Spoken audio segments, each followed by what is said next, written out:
Chapter 71 is The Forest Assault. Rico 3 marched through the forest with steady, stomping strides. His blocky head swiveled from side to side, scanning for any sign of Roz. But he was distracted. You see, everywhere the Rico went, he was met by shrieking animals. He didn't know it, but he was in the midst of a coordinated assault. Swooper hooted orders from above. Hawks, sparrows, owls, dive in front of his eyes. Fink barked orders from below. Hares, weasels, foxes dashed between his legs. The forest was seething with an army of wild animals, distracting the robot, luring the terrible thing deeper into their trap. Chit Chat leaped out from the branches and clawed at the robot's eyes, yelling, "Anyone who shows up on our island and tries to take my friend's mother away has a big problem, which is me." Then she leaped back into the branches. The robot pointed his rifle at the squirrel and pulled the trigger. A blazing beam of light shot through the forest and sent tree limbs crashing to the ground. It grazed poor Chit Chat, singeing the end of her tail, but she ignored the pain and scurried up to the safety of the canopy. With each stride, the ground grew a little softer, and the robot sank a little deeper until he was up to his waist in thick, heavy muck. His churning legs slowed to a stop, and he stood there computing whether to move forward or backward. Rico 3 was now an easy target. "Begin the bombardment," ordered Swooper. The sky darkened as a swarm of birds descended from the treetops. They swooped past the robot and splattered his face with their droppings.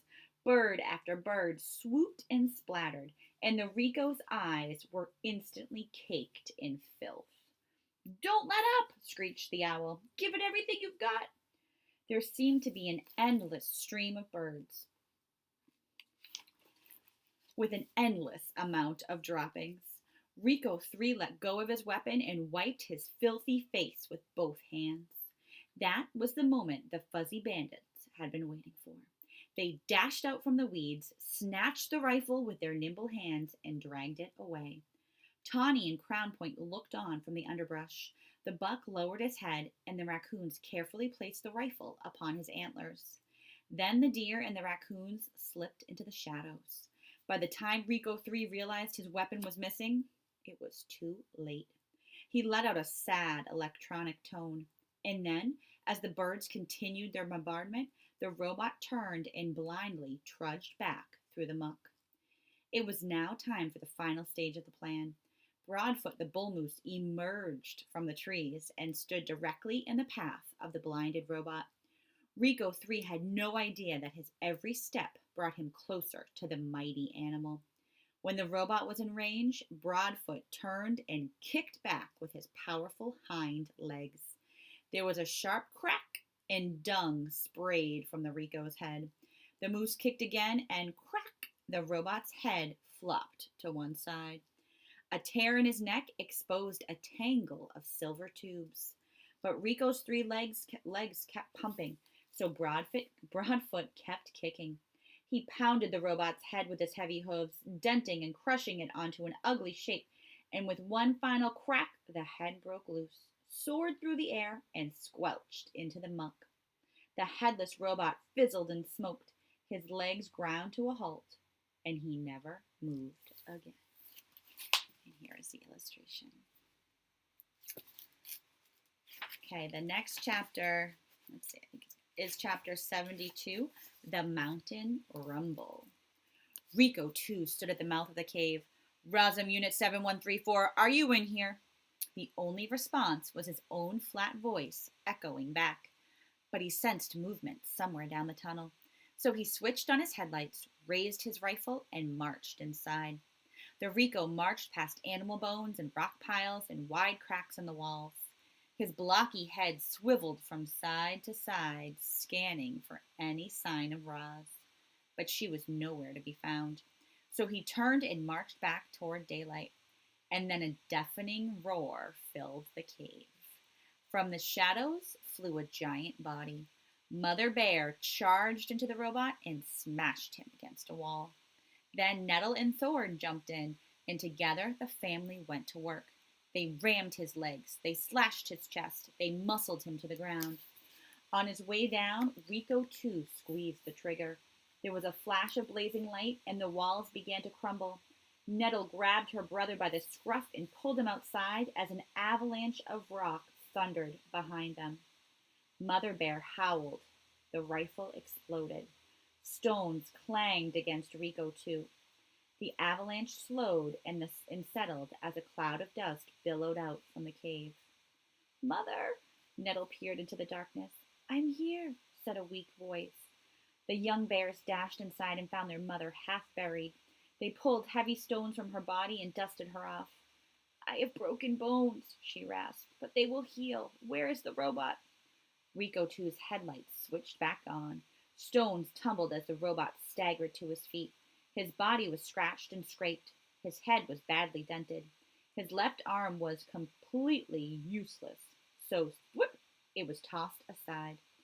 Then the one-armed robot limped out of the cave and continued the hunt for Roz. Don't worry about me, the robot mother growled to Nettle and Thorn. Kill the robot. Sorry, my pages keep getting stuck here. Okay. With his heavy limp and his grinding gears, Rico too was easy to track. The young bears caught up with him as he was entering a grove of pines. But they didn't attack. Not yet. There was a better place to finish him off up ahead, so they hung back and followed him across the mountainside.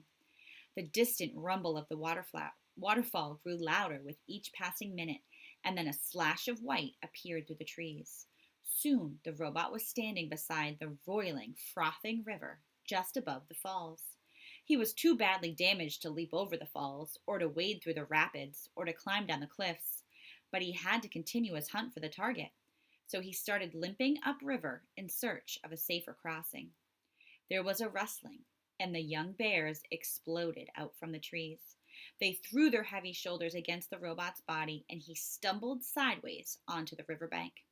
Nettle reared up and wrestled the robot, twisting and shaking him with all of her strength. Rico too felt his feet slipping on the rocks, and he felt his body tipping over, and then he plunged into the white water. And he brought Nettle with him. The current immediately swept Nettle toward the falls. She rolled through the rapids, crashed into one rock, and then desperately clambered onto another. Rico too stood straight up, and the river rushed around him. He took a step, slipped, and disappeared beneath the water. But then he was up again. Thorn ran to help his sister, but she was pointing upriver and roaring, "Use the logs!" When the younger bear turned around, he saw what she meant. A jumble of broken logs were wedged between the rocks of the rapids, and a moment later, Thorn was on top of them. With water sloshing over his back, he forced a paw between the logs to pry the top one loose. It splashed into the river and wound its way down through the rapids, only to roll harmlessly past the robot. Then it dropped out of sight. The bear tried again. He popped another log into the river, and this one spun just in time to ram its full weight into the robot's chest. Rico too went sailing backward and sank beneath the surface. When he reappeared, the river was full of heavy wooden torpedoes. One log pounded the robot's shoulder. Another slammed his face. More logs knocked him closer and closer to the falls. The current became too much for the injured robot, and it carried him away. He grasped for anything solid he could cling to, but the rocks were too slippery, so he settled for a fistful of fur. Nettle had been hanging onto one rock this whole time, but now that the robot was pulling her, she started losing her grip. She couldn't hang on much longer. Finally, she cried out, "I'm sorry, Thorn," and she let go. Nettle and Rico too surged toward the rumbling falls. The bear felt the robot release his grip. She watched him glide over the edge. Then she closed her eyes and waited for the end to come. But it was not Nettle's time. Reader, what happened next is hard to believe. You see, the river didn't fall away beneath Nettle. It tightened around her. Hundreds of fish surrounded the bear. They pressed their faces into her fur. They thrashed their tails against the current, and they slowly pushed her away from the edge. Farther and farther they went, gradually moving upriver until Nettle's brother pulled her from the water. The bear collapsed onto the riverbank, And when they looked down, they saw hundreds of fish looking back up. Thank you, roared Nettle. I'll never eat fish again. The fish smiled and sank into the rapids. I thought you were dead, said Thorn, breathing hard. And here's the illustration of Rico 2 going over the waterfall. So did I, Nettle laughed. Looks like you're stuck with me a while longer. Little brother. I'm not little. It felt good to joke, but the bears quickly turned serious. They were both bruised and bleeding, and their mother was in far worse condition. However, it would all be worthwhile if Rico too had finally been killed. The bears crept to the edge of the cliff, and there, at the bottom of the waterfall, strewn across the wet rocks, was the shattered body of the dead robot. And chapter 73 is titled The Chase.